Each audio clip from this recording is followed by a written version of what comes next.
Thank you for having me. Well, it's a badge of honor to be sanctioned by Moscow at this point. I'm not exactly somebody important in Washington. I'm not a policymaker. I'm not somebody driving the conversation, but clearly something that I said or wrote got under somebody's skin in Moscow. And so I'm proud to stand with the people of Ukraine and stand against Kremlin aggression. So let's talk about what you have said or you have written and look at this global food crisis. Russian forces blocking ports, reports that food supplies are being destroyed. As we just heard, the word shameful is being used as a description of what is unfolding there. At the same time, Russia says it's expecting this record-breaking wheat harvest this year. So what are the best options, realistically, options for Ukraine to make sure that its food supplies can get out of the country? Well, first, Russia, its war now passing the 3-month mark as of today, since the beginning, has had a crucial economic element. Russia is trying to cripple Ukraine economically and make the country economically unviable as it attempts to conquer it.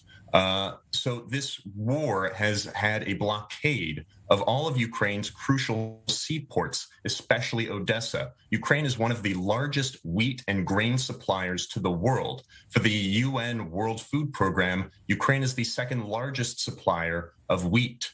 So Ukraine's goods being removed from the global market risk plunging tens of millions of people across the world into hunger and starvation. Russia is holding the world hostage right now, trying to get relief from sanctions and trying to get the world to give it a pass to continue trying to exterminate Ukraine. So talk to us then about the options. Some are talking about Lithuania wanting to form this naval coalition that would include the UK to lift the Russian blockade. How realistic is this option of opening corridors right now? Your thoughts? I think this is a realistic option, and it's one that we need to be discussing more and more. Russia's blockade in the Black Sea exists of a number of ships and minefields around Odesa and other seaports. An allied coalition of international partners could go in on a humanitarian mission to conduct demining operations and to ensure that crucial foodstuffs can be exported from Ukraine out of the Black Sea and make it to the global market. The Lithuanian foreign minister wrote yesterday laying out this plan, and he made it clear that this does not have to be a military operation. This does not have to risk escalation. It is a crucial humanitarian need to prevent massive starvation and famine for tens of millions around the world. This is an essential need. Now, you alluded to the option of a military viable option. It sounds so dangerous even saying it out loud. An option in which Ukraine would get long-range missiles to unblock the ports. Officials in Kiev have been talking about it. How worried are you about an option like that? How realistic is it right now?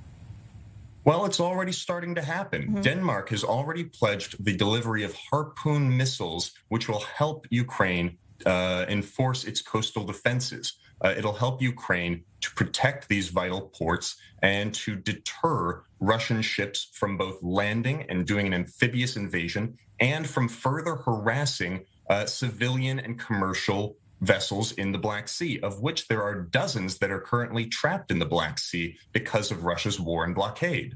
Well, we certainly will be watching to see exactly how things unfold. A very worrying situation. Thank you for your insight on this day. Doug Klain, live from Washington. Appreciate your time. Thanks for having me.